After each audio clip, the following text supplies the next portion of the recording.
What's up, everybody? What is up? It is Ron Placone. Good to see you. You are watching Status Coup. I'm not using the same screen. I'm kind of just going with the blank screen.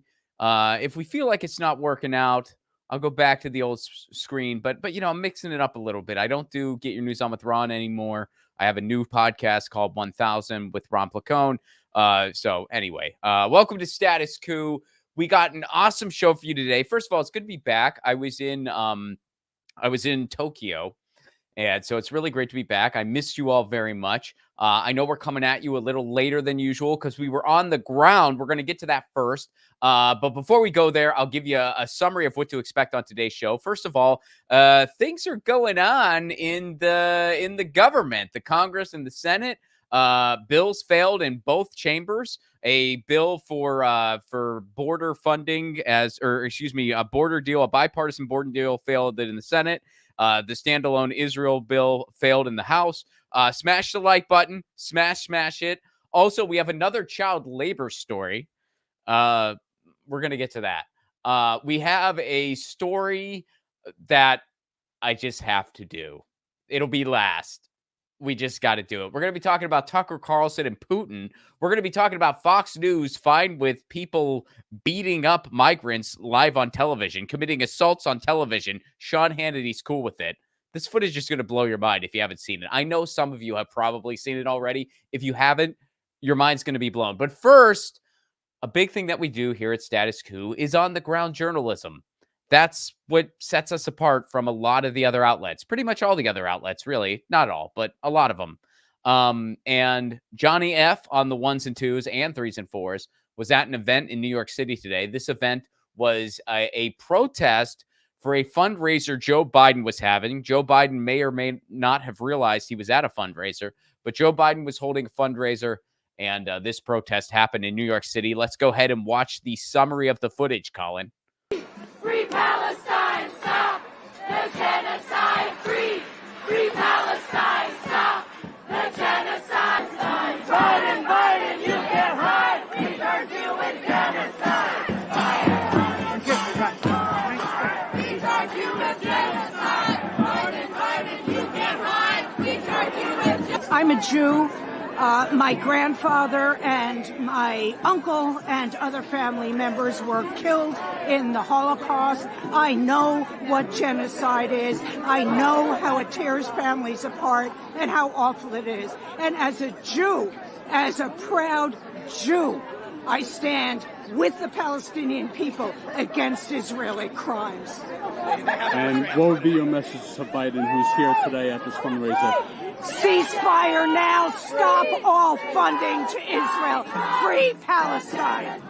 I'm very proud, as a Jew and an anti-Zionist, that these kinds of demonstrations are ongoing.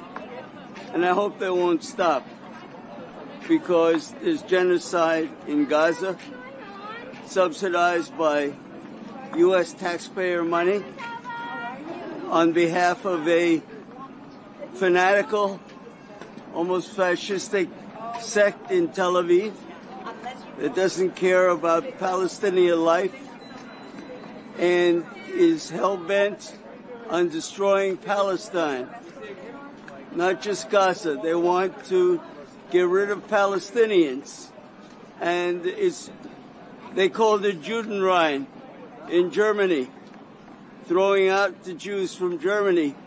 But now we quote unquote have turned it around. We're throwing out the Palestinians. It's powerful stuff. That's very, very powerful stuff. And of course, this was largely organized by Jewish Voices for Peace, who are voices against the genocide and against what's going on in Palestine right now. And they've been out there, and we've been out there covering it on the ground. Johnny F has been on the ground in New York City for a ton of events now. I personally have lost count. I don't, Colin, do you have the exact tally? Maybe you. I mean, it doesn't matter. A lot is all that matters. But you can, if you know the number, Colin, go ahead and share the number. I don't know the exact number. I know John knows the number, but it's I think 13 or so. It might be more. Johnny F knows the number. Well, now if you undercut him, he mentions in the stream sometimes. Oh, does he? Oh, okay. All right. Well, if anyone in the chat knows, let us know. I don't know the exact number. It's not. The point is we are regularly on the ground, and it's very, very important.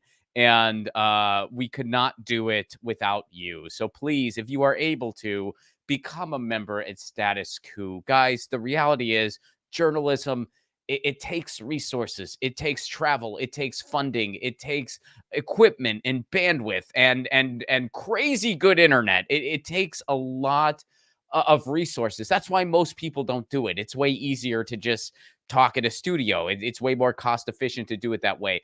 But here at Status Coup, we know how important it is to break stories. So please, if you are able, statuscoup.com, please help us continue to do what we do here.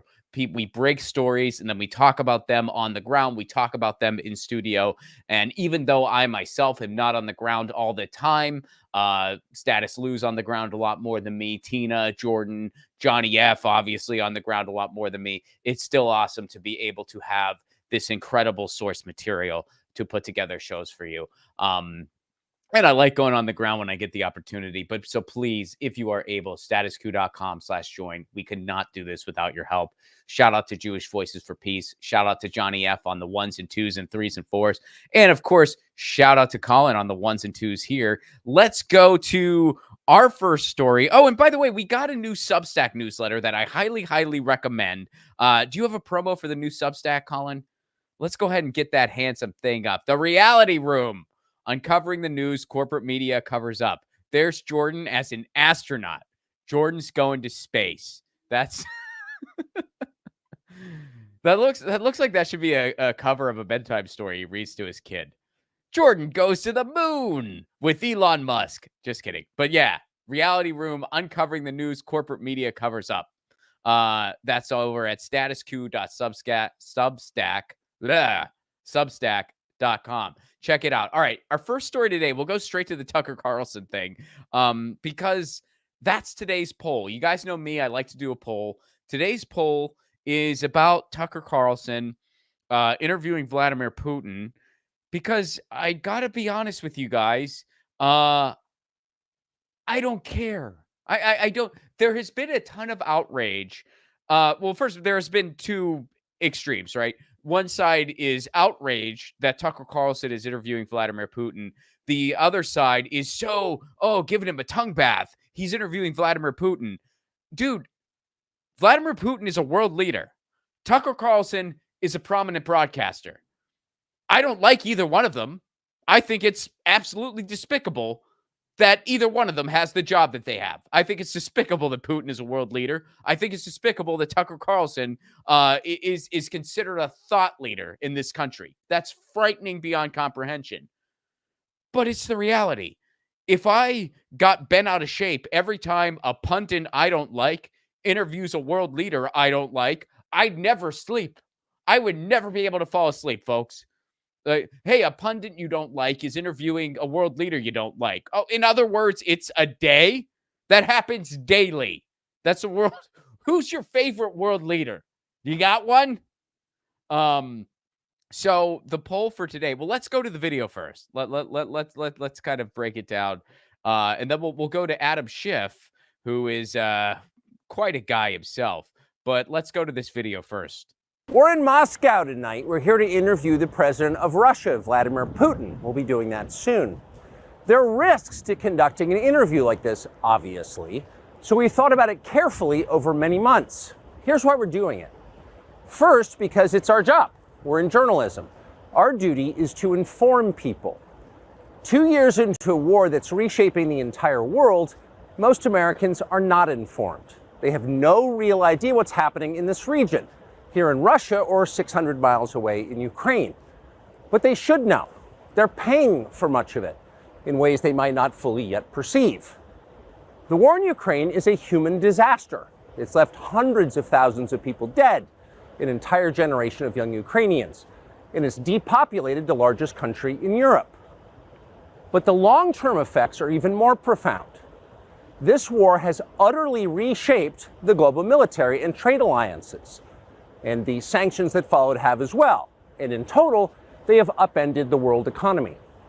The post-World War II economic order, the system that guaranteed prosperity in the West for more than 80 years, is coming apart very fast, and along with it, the dominance of the US dollar. These are not small changes. They are history-altering developments. They will define the lives of our grandchildren.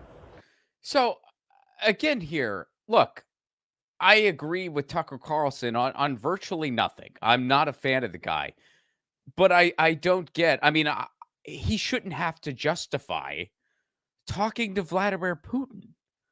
I mean, look, all the stuff he's bringing up about the war and how catastrophic it is. Yeah, the war is very catastrophic. It's going on right now. It has significant implications for the entire world. People are dying. That's not incorrect. So why would you not be interviewing a world leader? It doesn't matter who the broadcaster is or if you don't like them. I just don't get the ridiculous outrage about this. I just think it's so freaking stupid. And, you know, again, don't agree with Tucker Carlson on much of anything. Don't like Vladimir Putin either. But this is what's happening in the world. How could you not expect? I mean, instead of people wagging their finger at Tucker Carlson for interviewing Vladimir Putin, they should be like, well, why aren't other people? Why aren't journalists you like going and interviewing Vladimir Putin? The guy's a world leader. That's just the reality. So anyway, let's go for let's see the Adam Schiff thing, because that was interesting to me. This is Adam Schiff.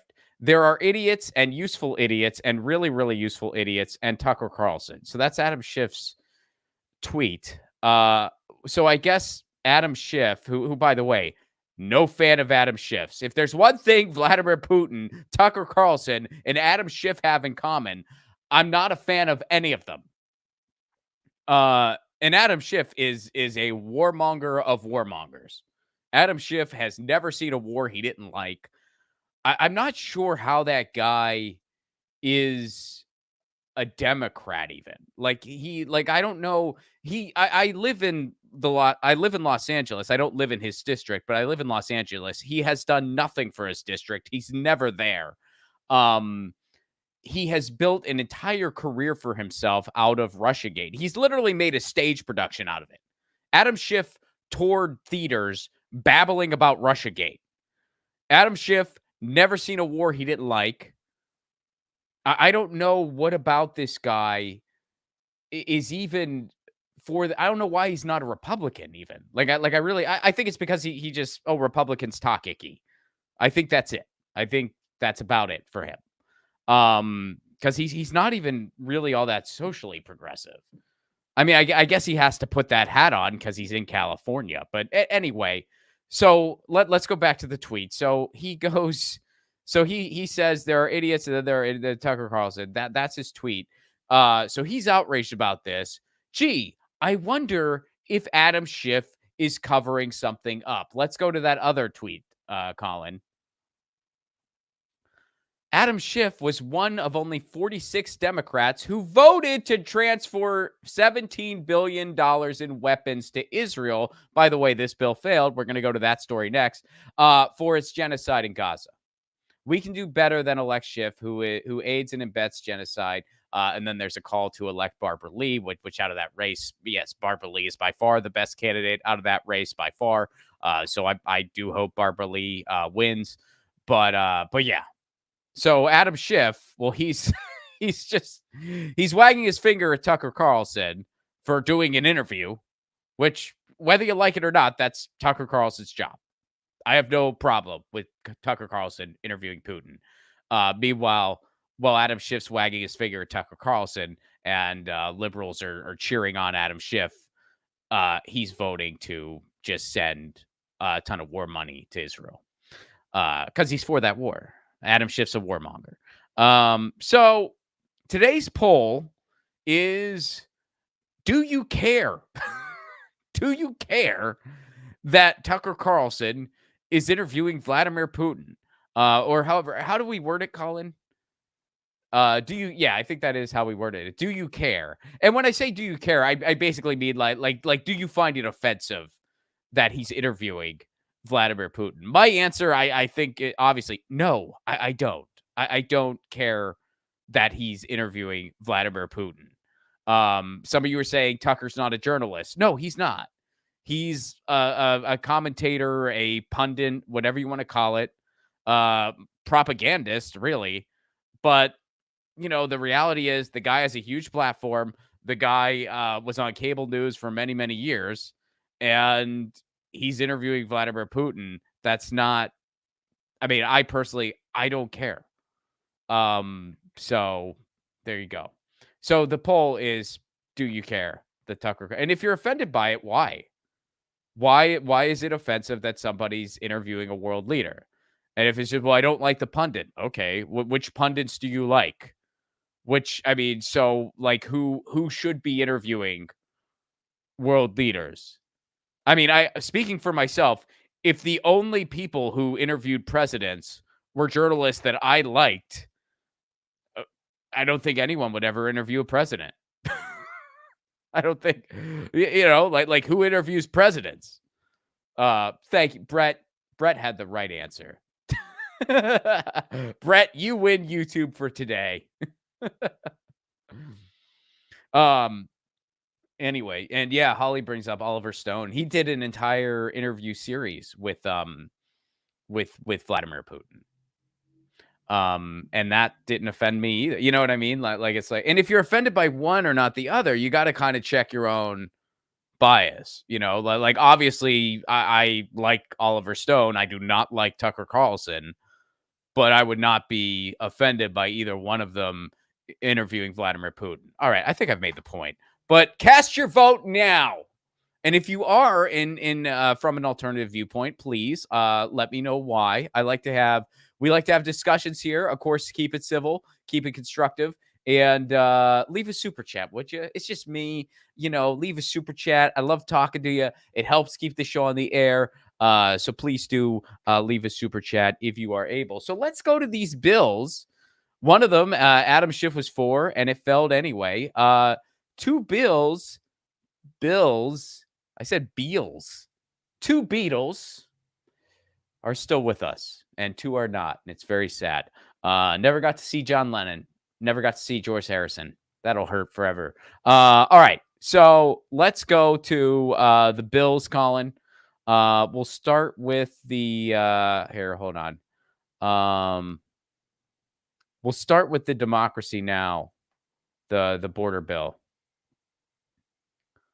So let's go there. Republicans turn against $118 billion border and foreign aid bill. So go ahead and scroll down. This is from Democracy Now. I don't know why I said it goofy like that. In the Senate, a bipartisan $118 billion immigration and foreign aid bill appears to be dead after Republican lawmakers revolted against the very bill that they have been pushing for. On Tuesday, so this is interesting. He blamed Trump for it. President Biden accused Donald Trump of blowing up the plan, which included harsh new border measures, as well as new military aid for Ukraine, Israel, and allies in the Pacific. Now, Chuck Schumer is trying to get an Israel and Ukraine bill separate. Now, all indications, this is the quote from Joe Biden, now all indications of this bill won't even move forward to the Senate floor. Why? A simple reason, Donald Trump. Because Donald Trump thinks it's bad for him politically. Therefore, he doesn't, even though it would help the country, he's not for it. He'd rather weaponize the issue than actually solve it.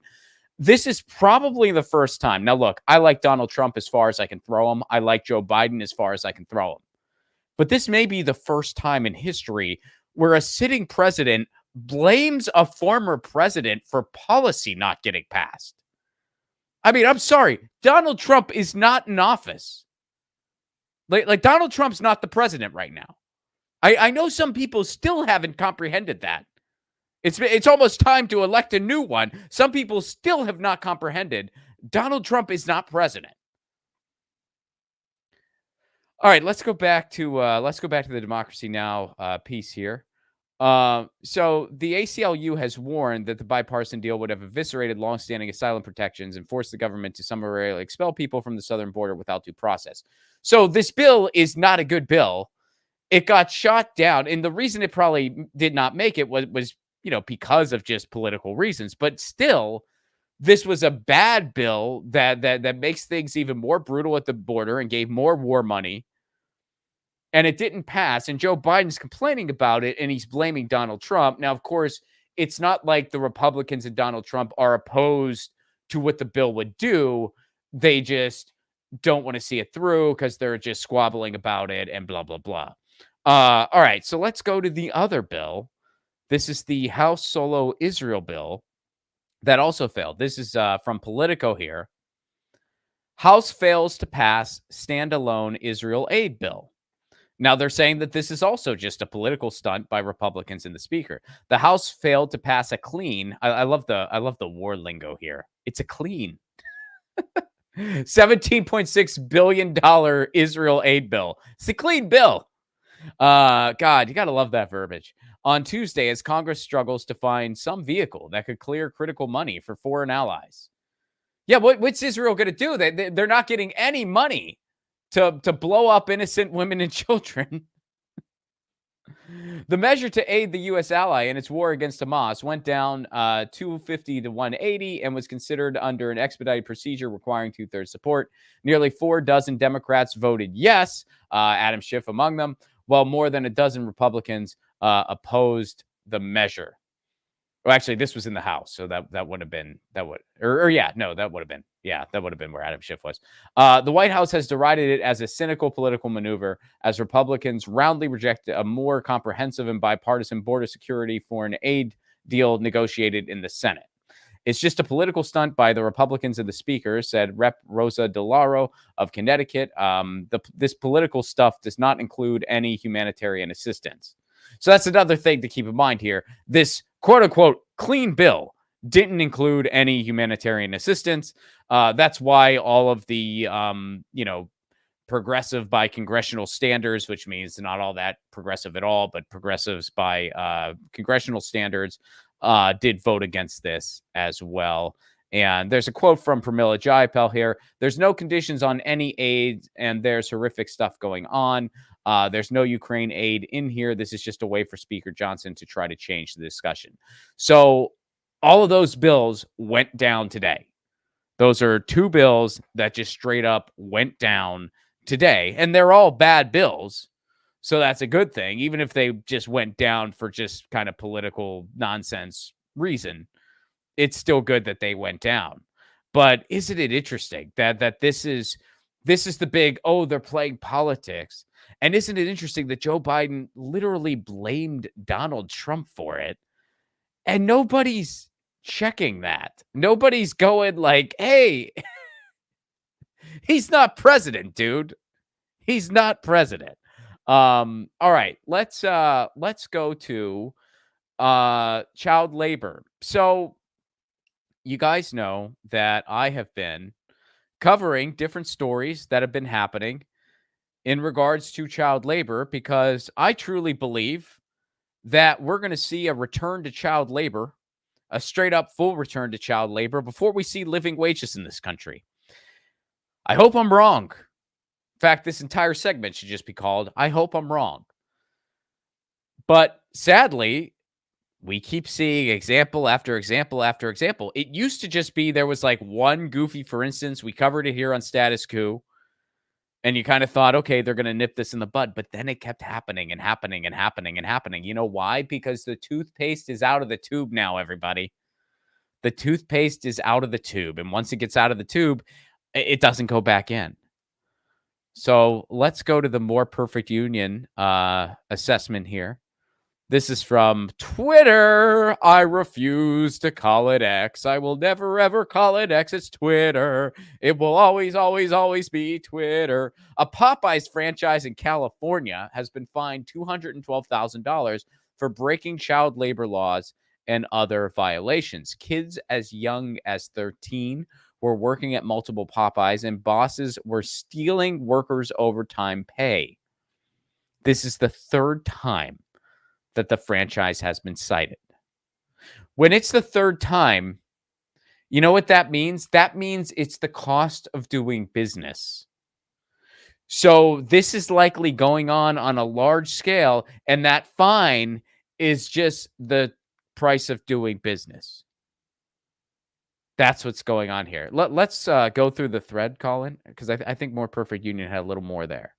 All right. So the fines and back wages include $39,000, 39,826 in unpaid overtime, 39 in damages, 121,000 in civil money penalties, and 12,000. That's a little hard for me to see. That is 12, I believe. 12,000 in civil money penalties for over. There you go. I am just thank you for that, Colin. All right. There you go. Now we can all see it a little easier. Civil money penalties for overtime violations. So that's the thing. When you have child labor, it's way easier to exploit them. It's way easier to exploit child labor. That's why they're doing it. And it's amazing to me how complicit people have been. I've been covering this beat here at Status Coup since it's been uncovered more and more. And like I've lost track of how often we've been on the ground, I've lost track of how many times there's been stories like this. You don't hear this covered in many places. Shout out to More Perfect Union for also staying on this beat. Nobody's talking about this, but it's happening. Just like nobody's really talking about the potential grocery mergers that if they happen, it's going to really cripple our food supply and it's going to price gouge groceries through the roof. I don't know about what's going on where you live, but here where I live in Southern California, you are seeing more and more armed guards in grocery stores. Why do you think that is? It's because more and more people are becoming food insecure in this country. And that's going to keep going. They're going to keep between child labor, between merging grocery stores. They're going to keep making bigger and bigger profits, price gouge more and more. And it's going to get to the point where people are going to have to steal food in order to survive. It's already at that point for a lot of people. And it's going to get more and more. It's going to get worse and worse. So they got armed guards there because they're like, hey, people are going to try to steal food. And I don't know when this is all going to bottom out, but it is getting bad. It is getting really bad. And if we reach a point where 8 out of every 10 people, I mean, I just pulled an arbitrary number, but let's say it gets to a point where 8 out of every 10 people are food insecure and they need to steal food to survive, which when you look at wealth disparity in this country, that's not a far off, that's not an unrealistic thing that could happen. That's very possible, what I just described. Well, at that point, what's going to happen? What's going to happen? Well, who knows what will happen at that point, but here's one thing we do know for sure. If there is any type of revolt, the United States has the most powerful military in the world. They have a police force who is armed to the gill and militarized to the gill and is willing to kill people at will. So what do you think is going to happen? And keep in mind, this country was already put under martial law during the Trump administration. Some people forget that happened in Washington, D.C. But in response to the Black Lives Matter protests, this country was legit under martial law for a period of time. People love to forget that happened. So, and child labor is connected to all this. Because instead of giving people a living wage so they can afford food, they'd rather just straight up exploit child labor.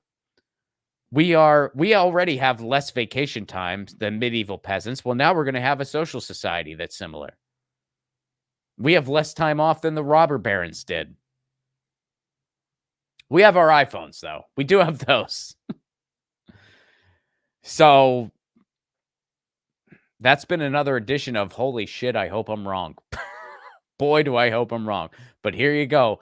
Another child labor violation. This one is in California. By the way, speaking of price gouging, on the ground journalist Jordan Sheraton reported that he was at a Popeyes recently, and a basic chicken meal and fries cost him $18. So it was actually Jordan responded to the thread and did point that out there. I've admittedly never eaten at a Popeyes. Is it like? Do they do sandwiches, Colin, or is it like chicken strips and stuff like that? I don't know why I'm asking you like you would just know. It's like spicy, well, I love Popeyes. It's like KFC, you do? Okay, good. All right. But they got in. They're the ones who started that chicken sandwich trend. They were the OG. They were the OG chicken sandwich. Like 4 years ago or whenever that everyone went crazy. Whenever, oh, okay. You mean like the okay. And that was like the big thing. It was them versus Chick-fil-A. And I think the secret for Chick-fil-A is like the holy water or something like that. And It's like, or and then they use that Sunday. You have to soak it all in holy water is what it is. but Popeyes is your go-to. When I do get chicken, I don't get it too much, but I Okay. switch to them from KFC. Yeah. Yeah. All right. Well, I'm glad I didn't just assume you. I mean, I did just assume you knew, but I'm glad you actually did, because I mean that was basically just being like, hey, you live in Texas. Tell me about Popeyes. I don't know anything about it. Do they have Popeyes in Texas at least? I guess I didn't even know that. Colin quit. He's done. Oh, there you are. That's where I discovered it. All right, cool. All right, so there we go. That's another edition of Boy, Do I Hope I'm Wrong. All right, got a few more stories for you. This one is going to blow your freaking mind if you have not seen this footage. This is they literally, all right, this group called the Guardian Angels, which admittedly I had never heard of until today. They've been around since the 70s. We're going to talk about it. We're going to break it down. Somebody literally attacked someone live on the air, and Sean Hannity's cool with it. In fact, he encourages his camera people to just catch it. They're literally like documenting assault on a migrant, and they're down with it. Wow. Okay, let's just watch the video. Some of you are probably like, Ron, come on. Did that really? Watch this freaking video. If you divide 53 million by 500, that's a $106,000 debit card. Not a bad deal. I don't think they're giving them to vets that are homeless in New York City. Not that I've heard, Curtis. Well, in fact, our guys have just taken down one of the migrant guys right here on the corner, 42nd and 7th. While all this Can you is pan the camera? They've taken over. They've taken over. You'd like the camera over there if at all possible. Yep. Oh, you got your key open, guys.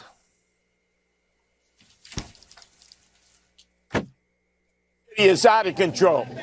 Out of control.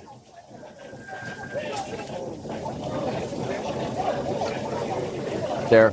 All right. Now, Eric Adams often complains he's getting no support from the federal government to help him with the surge of Joe Biden's unvetted illegals in New York. And that could be because of the so-called border czar is a little distracted right now. According to a report, Vice President Harris has now suddenly, quote, found her footing. And she's now apparently getting ready for a future. You saw that, right? Did you see that? They're beating the shit out of somebody. They're beating up a migrant, and Sean Hannity's just talking, calling them illegals, which first I find that term so offensive. Dennis Kucinich said it best at the debates in 2008. There is no such thing as an illegal human being.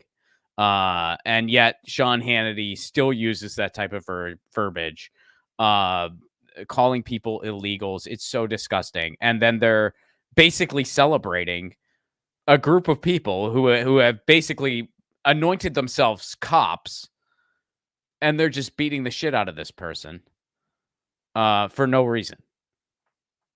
It's unbelievable. And so I didn't know a whole lot about. Well, first, let's go to this New York Post piece. So this was written about after it happened, after they on one of the biggest news networks in the country. Well, I guess it technically is the biggest, right? I think Fox News is the biggest news network in the country. Just says, "Hey, pan to those people beating the hell out of that guy. Can you go ahead and pan to that? Oh wait, we need the audio. You lost the audio, boys. Get the audio back." Then let me babble about quote unquote illegals. I mean, that should be wow. All right. So here's what the New York Post had to say about it. Guardian Angels, that's the name of this group. We're going to get more to them in a minute. Guardian Angels tackle migrant shoplifter, and migrant shoplifter is in quotes because I don't think there's any evidence that actually happened during live TV interview. While cops say it was a pest trying to stop filming. So the Guardian Angels tackled a man they claimed to be a migrant shoplifter during a live TV interview from Times Square about the crisis, but cops say he was just a pest trying to disrupt filming. So chances are he was neither of those two things. I mean, let's just lay that out right there. Even the cops are saying, no, he didn't steal anything. He was trying to interrupt the broadcast. So there's a good chance he was just doing nothing. Group founder Curtis Silva, and even if he was, by the way, even if he was trying to disrupt their broadcast or protest or whatever else, that still doesn't justify 5 people beating the hell out of him. Group founder Curtis Silva, that was the guy who was being interviewed, was talking to Fox News late Tuesday about migrant crime in the city when members of his red-clad cohort suddenly moved off. And then he goes, you just watched that video. In fact, our guys have just taken down one of the migrant guys right here on the corner of 42nd and 7th. So if this guy was trying to interrupt the broadcast, why did they move to him? Why wouldn't he have been moving towards them? So members of this guy's cohort went off, and he goes, oh, we just took him down. Yeah. They've taken over, he said, getting the camera to pan around. During a scuffle, Silva's volunteers tackled him to the ground. That's awkward wording. They mean that they tackled the migrant, not that they tackled Silva, with one seemingly putting him in a chokehold. He had been shoplifting, which that wasn't true. I'm sure Sean Hannity didn't do anything about it. Silva later told Hannity he didn't explain how him or his group members knew. The Guardian Angels spotted him, stopped him. He resisted. So, by the way, the cops... So later, check this out. This just contradicts what the cops claimed. The Guardian Angel spotted him, stopped him, he resisted, and let's just say we gave him a little pain compliance. That's code for a group of my thugs just beat up a guy for no reason. They just beat up a guy for no reason on live television. Oh, here's what else this bigot said. His mother back in Venezuela felt the vibrations. Again, without explaining why he had drawn such a conclusion. Here's what else they said. He's sucking concrete. The cops scraped him off the asphalt. He's on his way to jail, but they'll cut him loose, he said, referring to the scandal over migrants freed after attacking an NYPD cop. The NYPD, however, had a very different take on the drama. Officers responded to a 9/11 call about a disorderly male. Upon arrival, officers observed a male being detained by bystanders. There was no mention of it being either a migrant or a shoplifter. So the cops claim that this person was trying to interrupt a broadcast is likely untrue. Their chances are that's not true at all because it totally contradicts what the, quote, Guardian Angels said. So both entities are lying to justify beating up a migrant for no reason. That's the United States, where a self-appointed group of cops, we're one of the most over-policed countries in the world, by the way. We're definitely the most over-policed country I've ever been to. I've never seen anything like it anywhere else in the world that I've traveled. So we are among the more over-policed. We are the world's largest. We have the largest prison population in the world. By far, the largest prison population. We are over-policed to the gill, and yet we have little self-appointed militia groups like this Guardian Angels who just will go beat up somebody for no reason, and they'll put it on television. So let's go to the About section of this organization. I had actually never heard of these guys. Colin, had you heard of them? They're a New York City thing. Have you? It rings a bell. It's Okay. been a minute though. All right, so I've heard of the Hells Angels. That's like a famous motorcycle gang. But I've never heard of the, man, Colin was in a hurry. Colin, am I the only host that makes you randomly get on air? No. All right, okay. Yeah. That makes you feel better. All right, you can go. Colin on the ones and twos, ladies and gentlemen. All right, so the Guardian Angels, this is from their website. In the late 70s, crime in New York was victimizing residents like never before. Murder, hate crime, and violent crime, blah, blah, blah, blah. Residents of the city resigned themselves to the reality as the politicians and police seemed powerless. However, a young man from Brooklyn, Curtis Silva, who was just saying a bunch of racist stuff on Fox News, felt someone had to do something. So he stepped forward, forming the Magnificent 13 with 13 co-workers of the McDonald's Curtis Manage. He knew that he was born in, the city he loved, deserved better, and later inspired more neighbors to join in. So they're a safety patrol, quote unquote. The Guardian Angels operate under the motto, "We dare to care," and have proved it over and over through the years, in some cases with their lives. These days, the Guardian Angels have chapters in 13 countries and over 100 cities. How about you just go be a cop if that's what you want to do? So this is just some random militia deciding, hey, we're not policed enough. And by the way, I don't know the full history of this organization, so I'm not going to speak to the full history of it. But based on what I just saw on Fox News, we can go away from the website, Colin.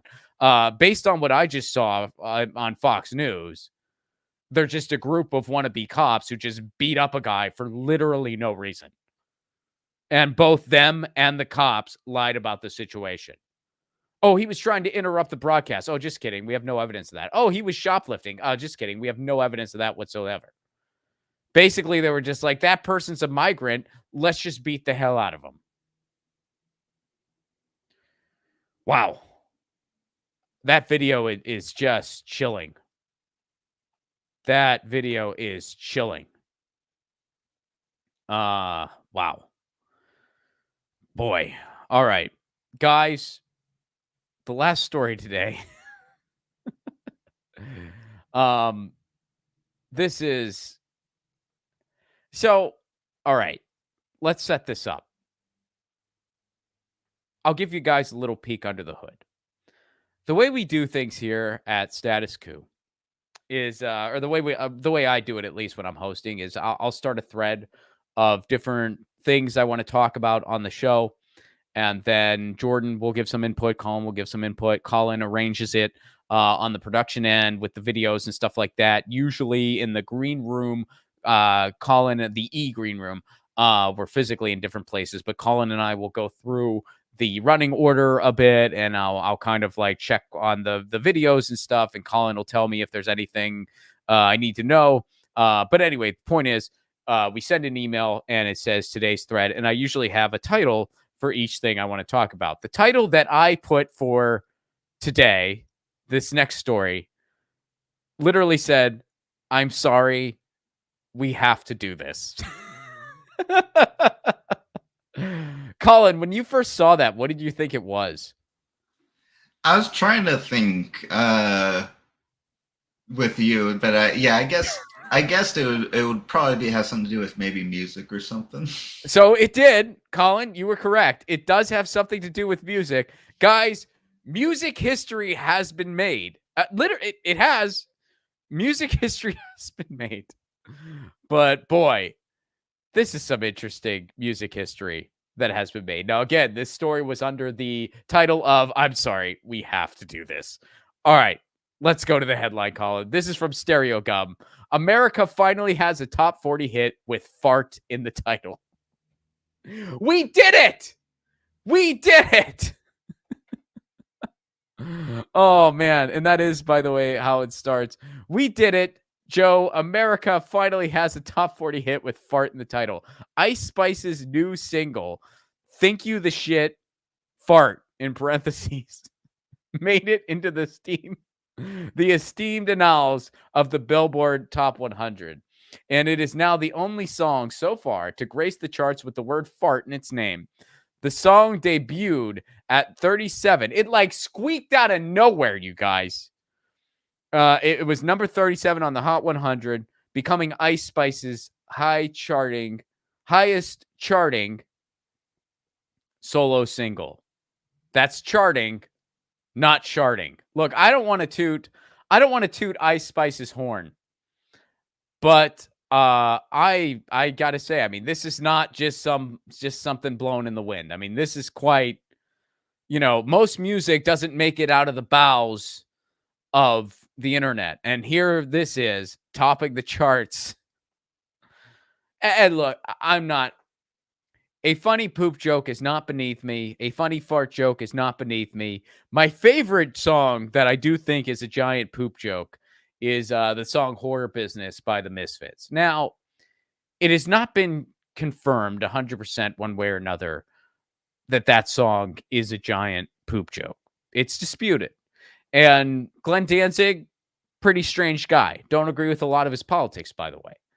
But pretty strange guy. Interesting guy. Was that a poop joke? Wasn't it? It's hard to say. I mean, that was an OG Misfits song. He was probably pretty young when he wrote it. But Too Much Horror Business, Driving Late at Night, Psycho 78, My Mirrors Are Black, You Don't Go Into the Bathroom With Me. I'm warning you. I think it's a poop joke. I don't know if we'll ever know for sure. It's a banger of a tune, no matter what. But I say poop joke. So, guys, we did it. America, we've done it as a country. We've done it as a country. When people say things like, clearly, you want to tell me AI can do that? Come on. We finally have and it's actually, Colin, can we listen to a big part of the song? Can we listen to some of it? Do you guys want to hear what my new ringtone is? Probably not of that one. We can't listen to it. The whole premise is like, you think you the shit, like you're the shit, but you're not even a fart, which is actually, I mean, that's kind of a good diss. Like, hey, you think you're the shit, you're not even a fart. Graduate to fart, then you might have a shot at being the shit. Say that 5 times fast. Sorry, guys. We had to do it. We're not going to get copyrighted because we did not play any of the song. So congratulations to I've never Ice Spice. I've never heard of that artist. Here, let's go to the article again. I think this still is actually from the music video. So let's go to that still where they're just like, here, scroll up, like the picture. I think that's like the music video. So I guess that's Ice Spice telling you you're not the shit, you're just a fart. There you go. I mean, I don't know much about here. Let me Google it real quick. I try to stay on top of music. I really do. So Ice Spice is only 24 years old. And based in the Bronx, or at least started her career in the Bronx. Yeah. Interesting stuff. Known professionally as Ice Spice, American rapper, born and raised in the Bronx. Ice Spice first gained major recognition in late 2022 with her song Much Feelin' You, which achieved viral popularity on TikTok. So this was a TikTok thing. And now, of course, the banger of you thought you were the shit, but you're not even a fart. You haven't made it to fart status. We did it, y'all. USA. Had to throw a fun one in there in the end. Come on. All right. So, and by the way, that reminds me a little bit of shout out to Great Jungle here. Sounds like a lot of hot air. All right, that was the last one. I promise you guys, that was the last one. So let's go to the super chats. Let's go to, by the way, before we go there, we're going to get to the super chats. We're going to get to the polls. So if you haven't voted yet, vote now or forever hold your peace. And by the way, please leave a super chat. I'll get to everyone. We still got plenty of room for more super chats. And I have some screenings coming up. My first screening happens February 16th in Chicago, Illinois. Chicago, you can get your tickets and information now at RonPlacone.com. That screening is going to be followed by some awesome left-wing Chicago punk bands. So you can go see my movie and watch some awesome Chicago left-wing punk bands all in the same event. That's February 16th. February 22nd, my movie screening in Tucson, Arizona. February 29th, my movie is screening in Omaha, Nebraska. March 18th, that's a date change. So my screening in Washington, D.C. is happening on March 18th instead of on March 20th. That's a change that happened today. The Film Society that is hosting the screening, their day got switched from Wednesdays to Mondays. So Monday, March 18th is Left at Walls Day. You can find more information at my website, ronplacone.com. March 22nd, I'll be doing a screening and a Q&A in Pittsburgh, Pennsylvania. April 14th, screening and Q&A in Los Angeles, California. And June 8th, do you got plans for vacation? Come hang out with us in the mountains. Idlewild, California, June 8th. There's going to be a screening of Left at Wall, and a Q&A after. and we're going to have a big, fun mountain weekend. I'd love to see some Status Coup people there. If you're in the Southern California area, plan on spending a weekend in the mountains with us. If you want to travel to Southern California, make it part of your trip, make it part of your vacay. Tickets and all information at ronplacone.com. Oh, and by the way, if it's not a show and a screening and a Q&A, that means I'm not actually physically going to be there. So I will not be there physically in Tucson or Omaha or Washington, D.C. or Chicago. I will be there in Pittsburgh, Los Angeles, and Idlewild. And so that's just something to look out for. As my movie is out, there will be some screenings that I will not actually physically be at. And if you want to host a screening in your town or even host a private screening, let me know. ronplacone.com. And again, tickets and all information, ronplacone.com. There have been Status Coup fam at every event I've had since 2023. Let's keep that momentum going for 2024. And let's go to the super chats. Michael, what's up? Hey, Ron, grown any tomatoes lately? My wife took over the gardening duties because I am really bad at it. For those of you who don't remember, I tried to grow tomatoes. Venetia David sent me a shade cloth all the way from the UK. Shout out to Venetia. I haven't seen Venetia around in a little bit, but shout out to Venetia for that. And I still effed up royally. My tomatoes did not grow at all. It was humiliating. The tomatoes that I had to grow, a friend of mine is a community gardener by trade. Like, that's his job. He's a neighbor of mine. And he gave me this plant and he said, dude, this is meant for beginners. This is so easy. There's no way you can mess this up. I messed it up. This tomato did not freaking grow. I even had Twitter spaces where we talked shop about gardening. There were some very esteemed gardeners who were in those spaces giving their insight. I still killed these tomatoes. Just merciless. These tomatoes had no chance. Man, it's really, so my wife does what little gardening we do. My wife does it. Now we just have a little deck, we don't really have any green space where we live, but she's kept a basil plant going for a while. We had some peppers. They're not tomatoes. The peppers were not grown. The tomatoes, we had tomatoes. And we actually were able to grow tomatoes. We made a caprese salad straight from our garden, except for the mozzarella cheese. We didn't grow that part. But the tomatoes and the basils we grew. And we had a homegrown caprese salad. I made some homegrown sauces. Fresh basil, nothing beats it, So fortunately, my wife, she was able to grow tomatoes. She was able to grow basil. And I just stayed away from it. I just did not even, I didn't even give insight. I did not, I just, what little input I had, she just told me what to do. She said, do this right now. I can't do it because I'm at work. You're home at the moment. So you have to do this, do nothing else. And those tomatoes grew. So I guess she has the green thumb, not me, but thank you for that, Michael. So I guess to make a longer answer longer, I didn't, but my wife pulled it off. What's up, Ethan? How are you? I don't care about Tucker beating Putin. What irks me is how scumbag grifting pseudo-leftists keep fellatiating Tucker and giving him props. He is an ultra right-wing nationalist who is due no credit from anyone. I agree with that. I too am very, very tired of the whole contrarian, like, oh, Tucker Carlson said this one reasonable thing, and then 99 horrific things. So I have to have a freaking like online contrarian celebration over this one thing Tucker Carlson said. I find that annoying as well. I think that's what you're referring to, Ethan. I too find that annoying. Now every now and again, I will hear, I don't think Tucker Carlson is as bad as, say, a Sean Hannity. We're really comparing the bottom of the barrel. But I think Sean Hannity is even more repulsive than a Tucker Carlson. I think it's kind of pointless to compare the two, even though I just did.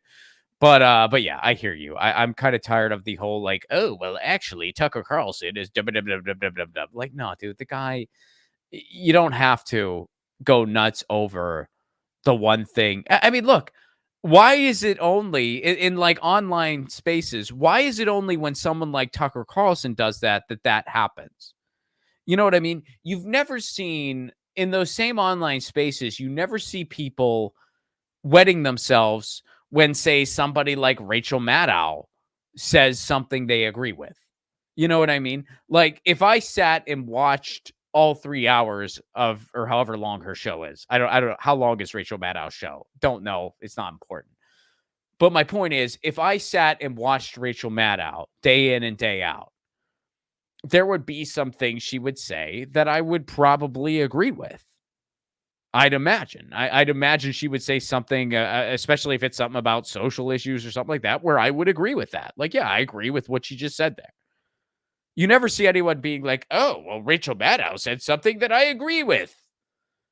Maybe she's the real leftist. You don't see that. But for some reason, when someone on the right does it, like a bunch of, oh, look at this. That's so neat. So I hear you, Ethan. I actually share your weariness towards that. And I'm kind of like, we don't have to, yeah. But again, I also don't care about him interviewing Putin. Like I just don't care. All right. Let's see here. Brenda, what's up? Sadly, government agencies refer to people as illegal aliens. Do they still use that verbiage? That's terrible. I've not seen that anywhere in that capacity. I'm not doubting you. I'm just saying I personally have not seen that. That's really sad if that's the case. So why would it not be used by those easily gaslit and manipulated to fear, hate others? I hear you. Sean Hannity's going to use that verbiage no matter what, though, because hate is what makes him money. So I hear you. Doug, what's up? The only solution is ... Doug continues. Proletarian revolution. I hear you. I mean, I do think by definition you are absolutely correct. I'd be curious to ask more questions, though, and I would say, well, what does that look like? What does the revolution look like? People who call for a militant revolution, that's a suicide mission. I'm sorry. Like that's just a suicide mission. You are basically calling on the hoi polloi who has no power whatsoever to go up against the military, to go up against the cops, and let's be honest, go up against all the right-wing militias, all the violent white supremacist groups, because at the end of the day, they're going to be on the side of the cops. So it ain't going to be much of anything. And there's going to be a lot of people who would get killed. So yeah, I mean, I would say we need a revolution, but like, what is meant by revolution? I think we need a revolution in the political sense, and through non-violent means, because if we tried to go that other way, we'd be crushed completely, just completely crushed. So, yeah, there you go. Thank you for that though, Doug. I appreciate it. Thank you, Michael. Thank you, Ethan. Thank you, Brenda. Thank you, Doug. Thank you, Doug, again. And let's go over to our poll. Colin, what are the results? The results are out of 227 votes, we had 29% say yes and 70% say no. And wait, what was the question again? It was, do you care? Do you care about Tucker interviewing Putin? Okay, so 70-some% were sort of in agreement with what I said, that yeah, who cares? And then 20-some% said yes, they do. Did anyone give any like why they find it offensive? Like, I'm just curious. Like, what are some of the? It does offend us. We do care. I don't think I saw some. If you guys have something, put it now. But share it now or forever hold your peace. Colin, what's your vote? Oh, I don't care. Yeah. You don't care? You're like, I don't really get. I think in Adam Schiff's case, it was like, oh, I want to distract you from this terrible thing I'm doing. So yeah. Yeah. I hope he loses here. I really hope he loses. I don't know if he will. And by here, I mean California. What if he ran in Texas? What if that guy ran for president? I God. don't know about that. That'd be have we had a bald president, or is he bald? He's balding. Balding, no. But I would say he's no more balding than Joe Biden. Yeah. Yeah. Well, Joe Biden's like old balding, which is a little different than like regular balding. That's a good point. That's a fair point. So have we ever had, that's actually a valid question then. Have we ever had a president who is balding, but just straight up not balding because of just the inevitable, you're that old? That your hair gives up, like just like, no, I'm in my 40s and this is me. I think he's older than 40s, but Well, I don't yeah, think it I probably think started it's in 50s. Here, let's see. Let's see how old Adam Schiff is. Adam Schiff is he's older than I realized. He's 63. Oh, I thought. Okay. All right. So he's all right. I thought he was younger than that. Fair enough. There we go. You guys, you learn something every day on this show. Like how old Adam Schiff is. Take that home with you. Take that home with you. Guys, thank you again to everyone for your thoughts. Thank you for voting in the poll. It makes it a lot of fun when you do that. Thank you again, Michael. Thank you, Ethan. Thank you, Brenda. Thank you, Doug. Thank you, Doug, again. And guys, I have been Ron Placone for Status Coup. Again, don't forget to subscribe to the new newsletter. Let's show that again. Jordan is an astronaut. It's fun stuff. Jordan the astronaut. It's a new Status Coup newsletter. Let's direct there. It's just statuscoup.substack.com, right, Colin?